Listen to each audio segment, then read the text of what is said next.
Welcome everyone. My name is Ilyasa N. Shabazz, and I am the Marketing and Communications Director at Philanthropy Together.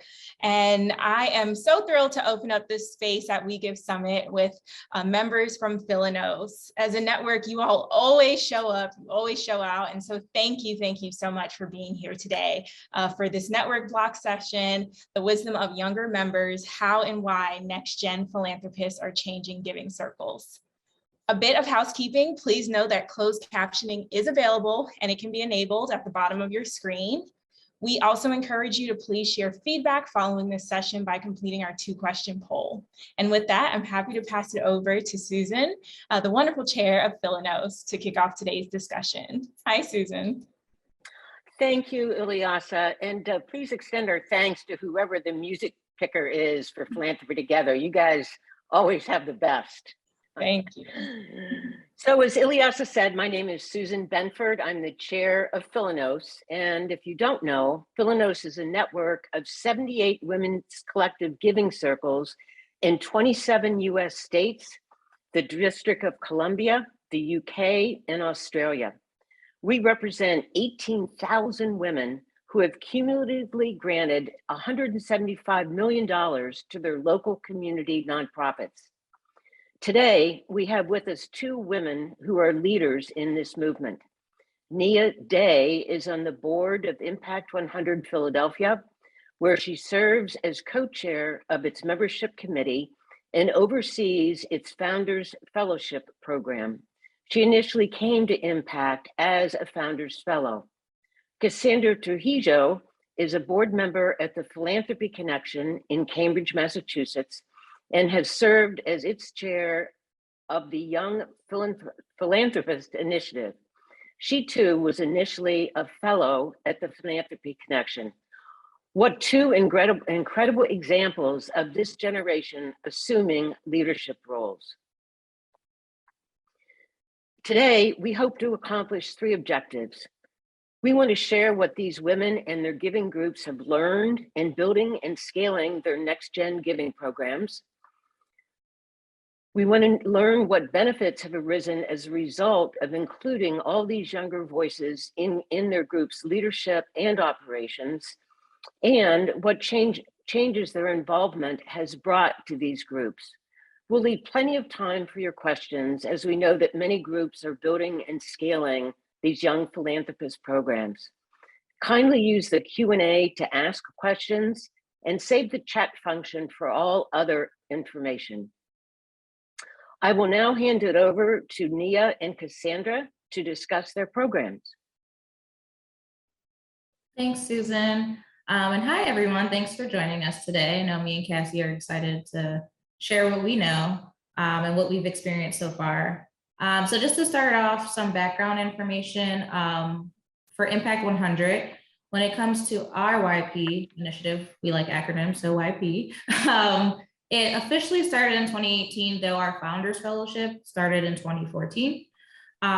It's grown. When it initially started off, there were around 38 YPs, which did include Founders Fellows in that number. We still always include that number because our Founders Fellows are also YPs. And today, in this current year, we've grown that number to 56. The age range does range from 21 to 35. And though in terms of the financial membership dues for YPs, the level is $575, they still receive their full voting right as a member. So when it comes to grant time, which we're actually in right now, and actually packets will be sent soon, they still get the full vote as one woman, one vote.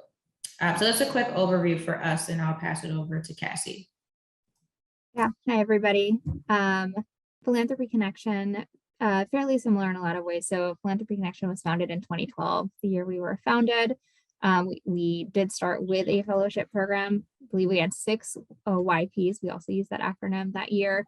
So 5 of them were fellows, and then I believe 1 was a member's daughter. Since then, we've grown more than 10x. So we're at about 65 now. Same age range as Impact 100, 21 to 35, full voting rights. So 1 member, 1 vote. We used to have a couple of different structures for payment. So we had fellowships where their entire membership was underwritten. We had YPs who had half the price of full membership, so $575, 500 of which went to their grant pool. And we also had the option for YPs to pay on a monthly basis as opposed to one lump sum to make that more accessible.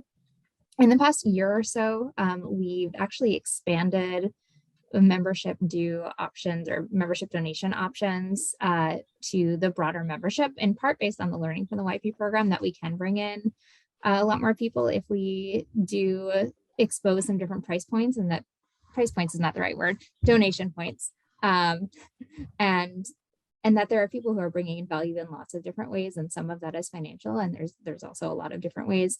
So at this point, we actually don't have different YP price structure. That we have a number of different membership points that you can come in at. All of them have equal votes, and all of them are open to women of all ages. I think now we want to shift towards just talking about where we are today with young philanthropists. Mia, do you want to start with impact? Yeah, sure. So it's interesting, obviously, Cassie, you giving that background. We are starting to look at that as well. I think with the increased number of YPs, both on the Founders Fellowship side and just entering into the organization, we're exploring the idea too of what membership dues or donations look like. We have kind of gotten a lot of feedback, whether from myself, other Founders Fellows or YPs, when speaking to membership about how do we increase and bring more younger women into the organization. For us, a talking point or something that's a major point is the donation level. And so that is why now membership, we're starting to take a closer look at that, of what are ways that we can kind of, I guess, I don't want to say reduce, but kind of alleviate some of the barrier that might be that, which is financial. We see that a lot with what people say, you know, my friends can't join or they can't fathom or get around that idea sometimes of joining for that amount. So we're starting to explore what that looks like for us. Not for based off of just for YPs, we think that will actually be beneficial to the organization overall. And then in terms of other aspects looking to, we see more YPs starting to get into leadership roles a little bit more as well. Specifically for Founders Fellows, it's been an increase. It is kind of also a part of our Founders Fellowship program that we encourage the fellows to pick one of the committees that they want to serve on to kind of give them that experience. And that way, as they're moving out of the fellowship, they also want to stay more involved. They've had kind of the experience of being on grants or communications, whatever initiative, or starting a program and running an event and program to kind of build that relationship and connection as well. So we also kind of look at TPC for some ideas and some of the other giving circles as well within Philanos and Impact Network to look at what are some other best practices as we continue to grow, and then just kind of keeping our ear to the ground, trying to stay connected with the nonprofits here in the region to hear what their thoughts are and get some of that perspective as well. Yeah, no, absolutely. I think that's one of the benefits of conferences like this, is we get to share those best practices because it can be really hard to know what to do. I feel like we are building new things, which is really exciting, but getting kind of sounding boards from other groups is really helpful. Right now at TPC, I would say we're at a really exciting point with how we're thinking about YPs. And I probably would have always said that, right? Like no matter what point we were at. But I think about a year and a half ago, stepped back, saw that YPs were like 25 to a third, a quarter to a third of our membership. And really started to think through, like, what does it mean to have a YP program when YPs are becoming more integrated into the program? So YPs have represented a disproportionate number of grant team leaders. YPs have been like consistently about a third of our board membership. Chairs or co-chairs of most committees. Our president, or one of our co-presidents for the past 2 years, has been a YP. And most of these were not intentional, and we have a designated YP spot that we need to fill, but has just been what people have raised their hands to do. We've made some structural shifts, I think, over the past, since I've been a member, that have helped enable some of that. So holding events in the evenings and pre-COVID in places that were a little bit more accessible to YPs, so public transit accessible closer to the city. And we had been running a fellowship program, which was a very small percent of the YPs, so 5 new YPs each year, where there was both a cohort structure and financial support. And I think over the past year, I've also been trying to think through how do we expand that to a broader segment of membership? How do we take those learnings? Because we have seen really good results from the fellows. So that was part of the thinking that led into some of our rethinking of the membership structure and the donation structure. And we've also launched like new member cohorts that are not just restricted to YPs. So we're really trying to go from like, how do we go from very small pilot groups of YPs that we give really focused attention to like expanding that to the rest of the membership, especially knowing how integrated YPs have become in the membership. I would say we did a survey of YPs last year, and much of what YPs were asking for was relevant and important to members of all ages. So easier ways to connect and understand available opportunities, more diversity. And so we're in this interesting place of thinking through like, what does it mean to have a YP program, and how do we best serve YPs as like a constituent, as just integrated within the constituency, as opposed to like a separate group that might have like very separate set of needs. So definitely a lot to learn there. Maybe in a year or two, we'll come back and share more about what we learned. But that's kind of where we are right now. Yeah. And just to add one point, I agree with you of like integrating it more overall. In me coming in as a membership co-chair, that was something structurally too, our board changed, was adding both Founders Fellowship chair underneath membership. So instead of having a separate Founders Fellowship and then YP and member, just having 3 of us co-chairs. And sure, one of us is the point person, but it's more cohesive just for planning purposes. And we know overall we're all members. It's just seeing where there might be some differences and maybe how we tailor certain things, but generally, like you said, there tends to be a lot of crossover in what YPs or Founders Fellows or general members really are wanting and looking for. I must say that this is one of the things I love about Philanos, that we have an opportunity to learn from each other. So when the Philanthropy Connection was getting started, we leaned pretty hard on Impact 100 Philadelphia, who taught us a lot about what would become our operations. And it's so thrilling to see the Philanthropy Connection influencing some of the conversation that's going around about these tiered membership dues levels. So I am going to jump into some Q&A.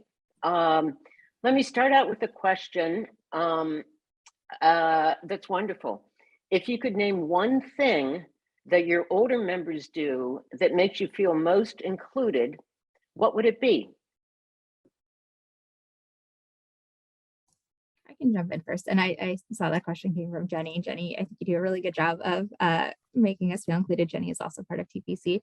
I think the one thing is like actually not treating us like, oh, you're a young member, and just treating us like a colleague or a collaborator. I think like the times I've felt most part of it was when it was just like, I was turned to as a thought partner. I was included in a conversation, as opposed to like, you are a YP, we're going to learn social media from you, and you'll learn how to think about everything else from us. But I think just like treating us like we're in it together, and working with us like adults is for me one of the things that makes me feel most included. That's funny. I was gonna say, like, I guess there's a mutual respect level, even though that we might have different skills, but I think it's also like, okay, you're just good at something different than I am.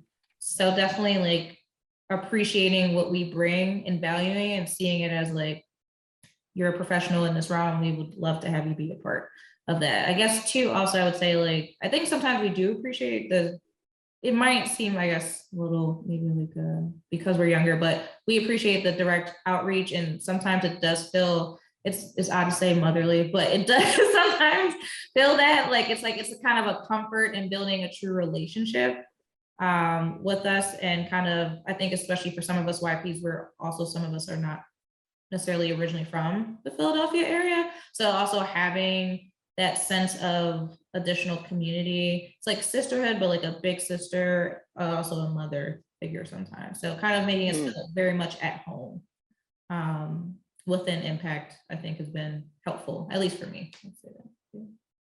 Wonderful. So a question I want to ask that I have gotten asked very much in my role at Philanos, and that is, how does your group find and interest younger women and other groups who aren't as widely represented in your membership? Yeah, and that's something we're still exploring, but we've kind of started to do some data analysis actually within our membership committee. And what we saw first initially, whether it be for YPs or increasing diversity too within our organization, that for YP specifically, they were either daughters or nieces of current members, or they were coming especially through Founders Fellowship programs. And a lot of the Founders Fellowship were connected to nonprofits working in the community and community organizations. So like, for instance, myself, I learned about Impact because our organization applies. And so I started to attend events and was welcome to just be a part of what Impact was doing that was open to the community. So we're starting to think we really need to lean a lot more into that, talking to people about like inviting members from your network. Again, kind of looking at the Founders Fellowship and how we can maybe expand that as an opportunity for people to enter into the door, but then also again, looking towards how we can really maybe partner better with our grantees about getting out the information about Impact. So seeing, you know, like if a current grantee comes on and they do have, you know, different members of their employees, is that someone there that maybe the financial aspect might be a barrier, but we can help them enter through the Founders Fellowship, or just kind of getting that information out more directly, especially again to our community partners, we think would be helpful in kind of just looking at how we can find better interests. And then something we're exploring too is looking at organizations like Urban League, our different chambers, Hispanic Chamber of Commerce, African American Chamber, Asian American Chamber, to see how maybe we can start to build better relationships with them as well. That also lets people know that Impact is here in the city, and we would love to have people join and be a part of that. Yeah, I would echo a lot of that. I think we often find that a lot of our membership overall and our young membership comes from existing networks. I think maybe a few things to add that didn't come up, Nia, in yours. One was we held 2 young philanthropist centered conferences. So one I think was 2016, very time intensive, but very successful. Ayanna Presley was one of the speakers before she blew up, which is really cool. Bragging rights now. Not that I didn't plan it at all. I can't take credit for that, but that brought in a lot of young members and a lot of young members from backgrounds that we hadn't historically been attracting to TPC. And then we did a lighter lift half day conference, maybe 2017, 2018. Again, that was just open to the broader community, was not TPC only, but was a way for us to both give value to younger women, not just around philanthropy, but like, here are some like, personal finance skills, or here's like, if you want to advocate for your rights, we brought in somebody from the Democratic Committee just to talk through how you would do advocacy. And those brought in members. And then the other thing is we've tried some in-office info sessions for some of the larger offices in the area. That was pre-COVID, so I think COVID has kind of slowed that down, but we did bring in a few young members from those kinds of sessions as well. Wonderful. So some very creative ways to find women who might be mission aligned as a good starting place. A lot of questions coming in about the fellowship program, ladies. So Nia, can you describe how it is set up in Philadelphia, and are the fellows sponsored by regular members, or do they have grant funds associated with them. Right. So, yeah, dig So- all. Yeah, I'll try not to be too long-winded, but for the fellowship, so we like to think of it as a 3-year fellowship. But each year, we kind of have at end of the year check-in with each fellow to see if they would like to continue on in the fellowship. But there are certain requirements. In your first year, it's completely covered. So we look at our budget. So that was something I had to do this year. It's my first time being chair and speaking with our treasurer, trying to get an estimate on how many fellows we'll think we'll have.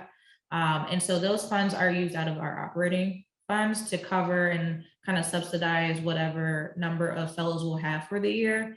So in the first year, our fellows would not have to pay any dues. Second year, it's kind of a step ladder into the YP level. So then the second year would be $250, and then the third year is $450, and then we're hoping that they would continue on and then kind of be a YP at the YP level.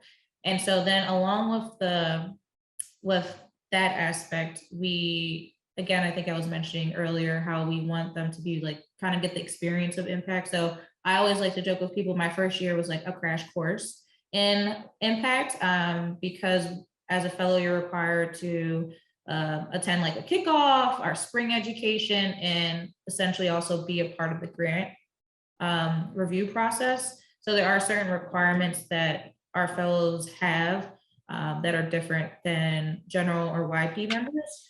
And then say moving into their second and third year, they would also then say, hey, I might be interested in hosting a program or event. Like, can I do that? They can bring up whatever project that they think, I see that this might be something that we could try. And if they want to do that, they can do that, or sit on a committee and be a part of communications. So again, trying to give the experience and also to kind of encourage leadership opportunities and them kind of staying on with impact. So I'm starting to also like rethink some of that. I think, again, COVID has changed, I think, how we all both work, play, and then also volunteer in different ways. So trying to be mindful too of people's time and what commitments we really want to stick to, and balance that with understanding people's personal lives and things like that. But that's kind of an overview of the program. Hopefully that was helpful for everyone. And as Cassandra said, the Philanthropy Connection no longer has a fellows program. But one more question about the fellowship program, Nia. Yeah. The question is whether you've ever felt a need to have a mentoring arrangement between the older members and the young philanthropists. And Cassandra, maybe you can talk about why the Philanthropy Connection did not proceed with that. Yeah, so actually we had it when I first started, and then it kind of went away. I still actually am very close to my mentor that I was paired up with, but it was like a mixed bag, which I think happens with every mentorship program. It's hard to get perfect matches for everyone. But what we've seen in the last couple of years is that the fellows are asking for it again. And specifically, they've said, like, that's honestly a big part of why they joined as a fellow, is like they were hoping for that mentorship aspect. Again, I think COVID also has thrown a wrench in it, because sometimes you might be paired with someone, but then kind of organically, you also find a mentor in your interactions with members at events and side talk that you have. So we're actually, as an overall membership, instead of just making it specific to fellows, we're actually going to offer it to all members. And so we kind of created now it'll be rolling out this summer of us trying to do kind of an overall impact mentorship program. Fellows would be automatically enrolled in it, but we want to open it up to the entire membership, because we think similar to fellows and YPs who've asked for it, I think also to older members are looking for connection in general. So we want to offer that in a way, and we're also going to allow people to actually self-select if they want to be a mentor or a mentee. So not telling people exactly what role they kind of assume, but allowing people to self-select. So we're going to roll that out. And so I can let you know maybe next year how it goes. Yeah, I really like that idea. I think one thing I've thought about is I think for some people having an age-based mentorship makes a lot of sense. But I don't know that at any given time we have between 60 and 80 YPs. And I don't know that for all of them, that's the mentorship that they want or need versus like, hey, I just really want to talk to someone who's in this field and like same thing for older members, right? Some of them might want to mentor or be mentored by somebody of a different age, or it might be like, here's something specific that I want to connect about. And I think age is one to mention. It's a very easy one to define, but I think there are a lot of ones. Really briefly, Susan, your point about just talking about why we've disbanded certain things. One, I'll say for an organization looking to start a YP program, I think a fellowship is a really great way to do it. I think it is an easy hook. It provides a lot of structure when maybe the norms of the organization aren't set up to be as welcoming to younger women organically. So I think one of the reasons that we paused it, and we're still figuring out what the right approach is, right? Like, I don't think we have it perfect. But one of the reasons we paused it was just realizing we were spending quite a lot of time on essentially 5 new young members each year and cultivating them through this fellowship program. When again, at any given time, we have between 60 and 80 young members. And so really thinking through how could we basically think of the fellowship as like a pilot program, take those learnings and spread that to a broader swath of like not just YPs, to be honest, but the entire membership, because there's a lot of membership who could benefit from different cost structures or more structure with navigating the organization. And so that's kind of where we've landed for the past year. We're still trying things out. We may go back and revisit the fellowship. I don't, want to ever say that we've learned exactly the right thing. It's where we are now. On the mentorship piece, we did have fellows paired with board members. I think Nia, like you kind of saw that it was hit or miss. I think they were all wonderful people, but sometimes we just didn't have the capacity to put a lot of structure or curriculum around it. And especially thinking about scaling that up, we just from a capacity perspective aren't quite there yet, but I think it's something that we would love to be able to explore again at some point. Well, I love the fact that the Philanthropy Connection is intentionally aware that it will likely need to keep iterating as it always has. So that's certainly part of this work. A question came in from Huva, and the question is this: do the YP requirements deter people from joining? Are they the only members that have requirements? I guess that's for me. So I think this is too why we're now joining, not having separate YP membership in Founders Fellows chair, is because Founders Fellows have the requirements, but YPs or general members in YP. So we have 3 buckets technically for Impact 100 Philadelphia. It's general, YP, and Founders Fellows. So Founders Fellows do have the requirements, but YPs who are also still 21 to 35, but didn't come through the fellowship program, do not have any requirements. So that's also something that has come up in discussion of like, okay, well, is this also a little burdensome that we're putting on and trying to like kind of just reevaluate, okay, now personally me, this is my first year out of the fellowship.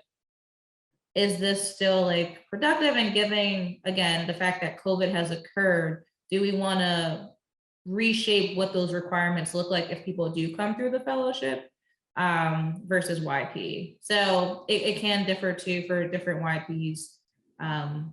And I think too, like Cassandra said, I think we're still trying to figure it out. We're probably always going to be trying to figure it out. But I think especially now, this is our first year again with all 3 buckets being under membership versus being some separate co-chairs and board seats separately. So I think it's unknown, but YPs coming in as just YPs don't have requirements, but Founders Fellows do. Okay. A question's come in about Cassandra, something you said about connecting members with other women who have similar careers or interests. The question is, has anybody, any groups you know of, produced a directory where, for example, each member could have a page or quarter page that says what her business is if they're not in a traditional career. I haven't heard of that before. But yeah, might be interesting to try when you two run out of things to do. So another question I wanted to ask you, what have been some of the growing pains that you participated, that you've seen as you've been helping build out your next gen programs? And what kind of assumptions did you have to challenge in that process? Yeah, I can jump in. I think, and I actually came into TBC a few years after, I think like 4 years after. So a lot of the work had been done. A lot of the initial growing pains had gone through. But I think a couple of things. One is when an organization is founded with primarily seasoned members, just like naturally a lot of the norms are what's convenient for most of the members. And so over the course of TPC, it's been some of the structural changes that I mentioned earlier around like what times do we meet and where do we meet and how do we make that accessible for everybody. I think also there's been an evolution in like an understanding of what YPs can do. YPs are in a very transitory stage of life oftentimes. So like switching jobs, maybe switching cities, you may join an organization and not have children, and then you decide to have children, and all of those things can change how much capacity you have to volunteer.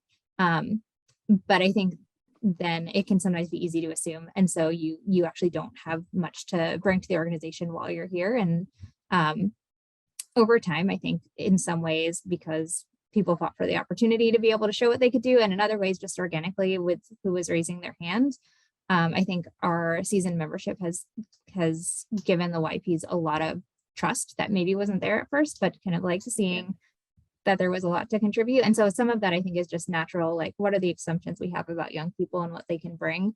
And especially as we focus more on DEI, I think that's an area where our young members bring a lot of expertise and are really leading the way and pushing the forefronts there. I think it's just like a growing credibility. And then I think now the growing pain is more around as YPs become more integrated and are taking on more leadership. Like, what does it mean for someone to be a YP versus a not YP? Is that one of the most meaningful distinctions? Are there other distinctions or dimensions that maybe are more important for how we give people options to engage? So I think that's like maybe what I would classify as our biggest growing pain right now, is like what distinctions are meaningful for making sure everybody feels included. Let me just jump in and say, Nia, I was president of TPC from 2016 to 2019. So the YP program, which was very brilliantly built in at its inception, was in process. And I was president during that time when we were really struggling to figure out the relationship between what Cassandra so diplomatically referred to as seasoned members and young philanthropists. And one of the things that shifted or made the seasoned members realize how much there was to learn from young philanthropists was through the grants review process. So historically, TPC struggled to find financial reviewers, somebody who was the buck stops here person for the financial sustainability of a program. And here, all of a sudden, YPs who didn't have the fear of finance that so many older women have, the YPs stepped in with no fear into those roles.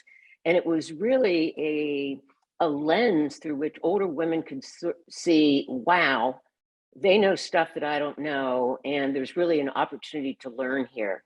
Right. And even now, YPs, in proportion to their percentage of the membership, have a disproportionately high role in those financial review positions as captains of grant teams and as deputy captains. So, their leadership there surpasses that of the seasoned folks.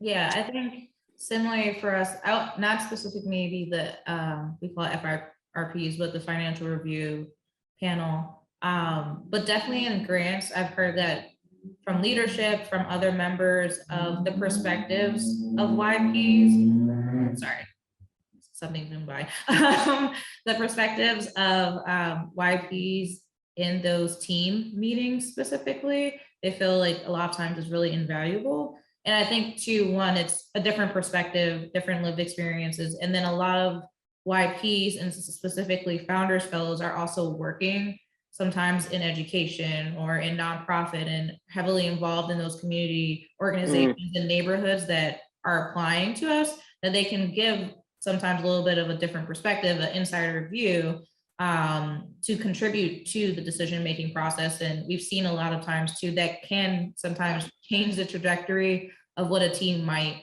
have thought they were going to vote in one direction, but having that perspective and insight from a YP or Founders Fellows brings a different light to what everyone's looking at, and a different consideration of saying, hey, maybe we should actually like take a beat here. This organization could be X, Y, and Z. So I think it definitely, like you and Cassandra said, is just bringing a different perspective, invaluable perspective. And I think really our seasoned members too really value the work, opinions, and like effort of YPs and Founders Fellows. And I think now too, really just like, we want you to just come and kind of bring your talents to us if you can. And it is too then also finding that balance, because like Cassie said, it's recognizing too that YPs and Founders Fellows are working full-time a lot of times, or they might be working more than one job. They also are very dedicated, not just to impact, but some other civic and personal opportunities and volunteer work that they're really passionate about as well. So like finding the balance of, you know, wanting them to be heavily involved, but not also feeling like they're overwhelmed or, you know, there's too much work on their plate, and then that might push them away. So definitely, I think finding the balance right now is something we're all trying to be aware of. And again, I like to call them the OGs of impact.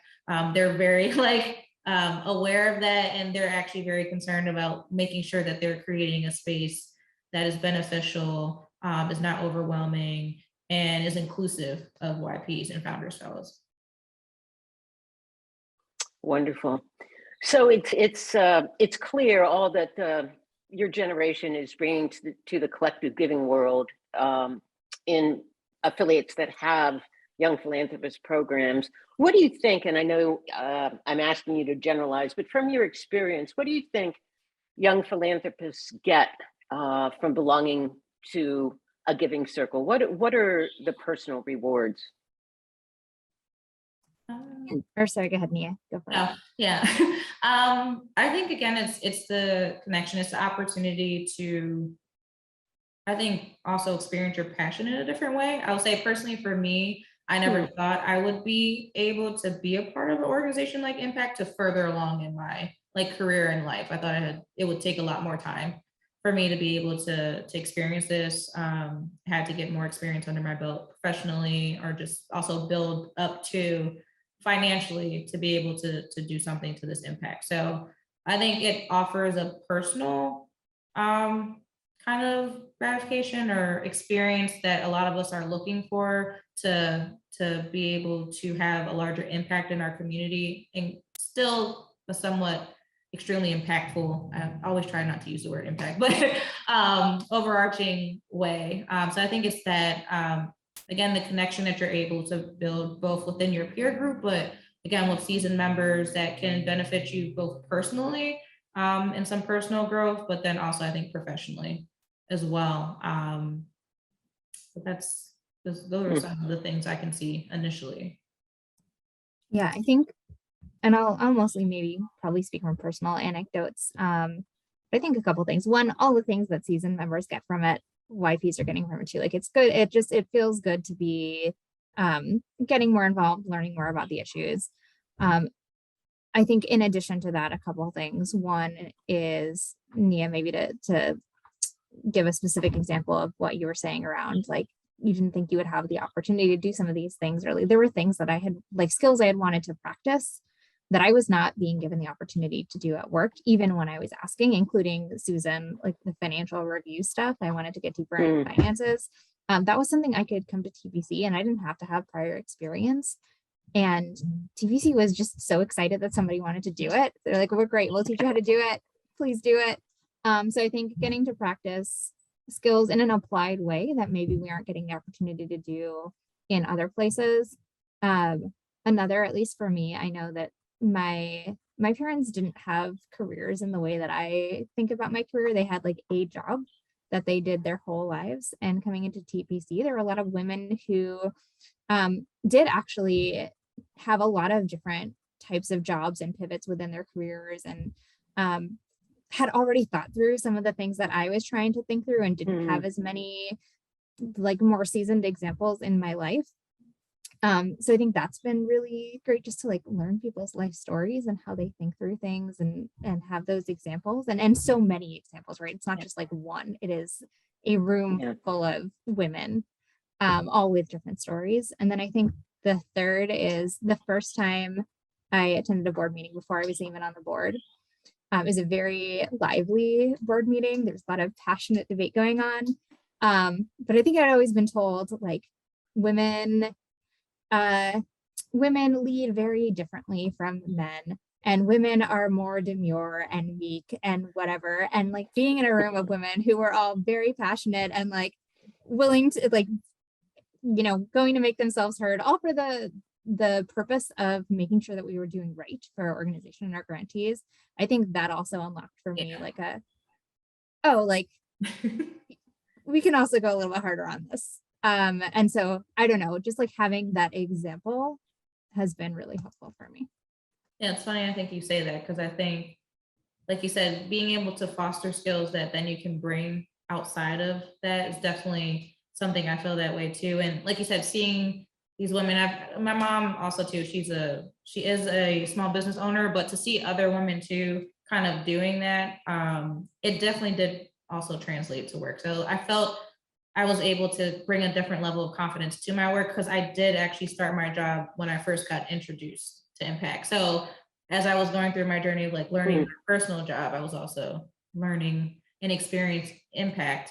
And being encouraged too, again, as a founders fellow, to say like, no, we want you to speak up. Like your values, are, you know, what your perspective is valued.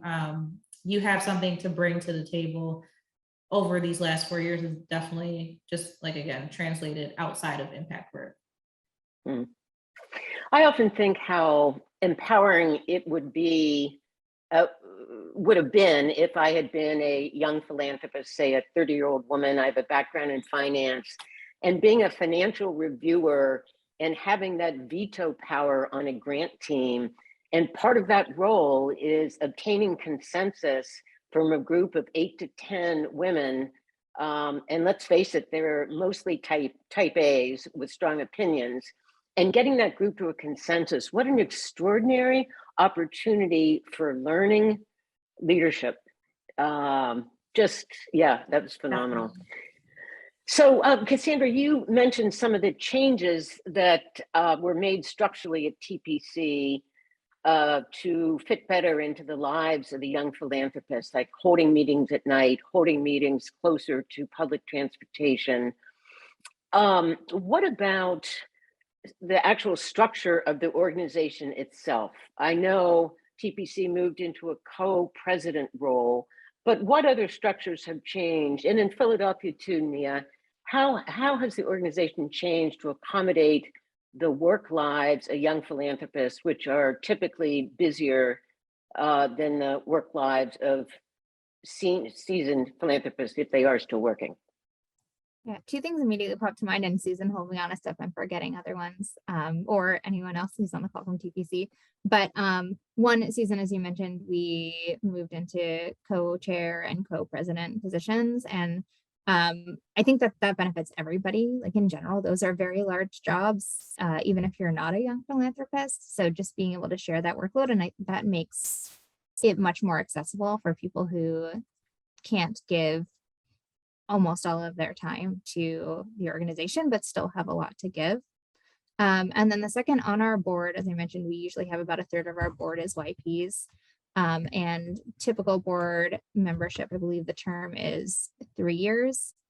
And then you can be up for renewal. For YPs, it's 2 years, and you can be up for renewal believe, but don't hold me to it, that you can be up for renewal 3 times, so your total tenure can be as long, but the commitments are shorter chunks, just an acknowledgement that like it's hard to know what your life's going to look like 3 years from now if you're like 27 and this isn't where you grew up and you don't know if you're going to stay here.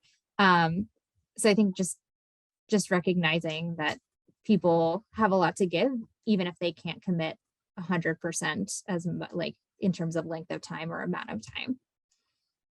Yeah, I would agree. One, of course, to the meeting times, but I think also locations. So I think especially when Impact first started, it was mostly located in the suburbs. And even though we're Impact of Philadelphia, I think that's where a lot of the women resided. So also including meetings that are more in Center City or Bala Cynwyd, those kind of areas. And I think now with COVID too, I think we obviously moved to Zoom, but thinking, okay, could this also still be beneficial to not just YPs again, but also like some other working women or women with different schedules to still include some level of virtual programming and then meetings as well. And then structurally too, I think looking at leadership too from a different light. We definitely have co-chairs, which I definitely agree is very beneficial to be able to share that load with others, but also too within our membership committee, we've seen, and I think some of the other committees are thinking about it too, creating little work groups actually within the committee itself that also divvies out and gives out the opportunity for YPs, but again, other members that are part of the committee to take on and lead initiatives for the organization. So I think too, again, personally for membership and our committee, we've seen a benefit of that. And we have a few YPs that have taken on initiatives and now they're able to also like communicate directly with board and other committees to get certain projects done. And I think that's a great way to also ease people into it and give them that experience without maybe having to be specifically a board member. That's really, really interesting, Nia. What a great idea to not only try to make committee structures more amenable to the lifestyle of a young philanthropist, but to have these small project-based initiatives so that people can jump in and do a one-off session that doesn't have the commitment of serving on a committee for a year or whatever. That's really fabulous. So ladies, we are getting to the end of our time here. I want to tell you we got a lovely compliment in the chat from a giving group, 99 Girlfriends in Portland, Oregon, which is one of the coolest ones around, even though I don't really have opinions, saying that they really like understanding and hearing about the professional skill development that giving circles bring, because it's really true here. So much that you can learn by being in a giving circle is translated into a career. So that's fabulous. Well, I want to thank you and everybody here for your time today. You saw at the beginning, we had a slide up about a virtual conference that Philanos is having on October 11th of this year. More details will follow on that. And if you have further questions, our excuse me, email addresses are up here. There was a question or two we didn't get to, and I'll take care of those on the Whova app. And feel free to reach out to us. Thank you for your interest in learning about young philanthropists, and thank you to two of its superstars. Thank you, Susan, Nia, Cassandra. This has been such an inspiring talk. Thank you so much. But before we wrap up, we have the poll that just launched. So please share your feedback on this session and know that we will have a recording available within 48 hours. And so thank you everyone for joining us, and we look forward to seeing you at more sessions this week. After the session, we do have a brief break, and I encourage you all to check out our on-demand lightning talks within the Whova platform. And then we are back live at 6 p.m. Eastern, 3 p.m. Pacific for Moving at the Speed of Trust, Funding Leaders of Color Equitably. I hope you all can join us. See you there.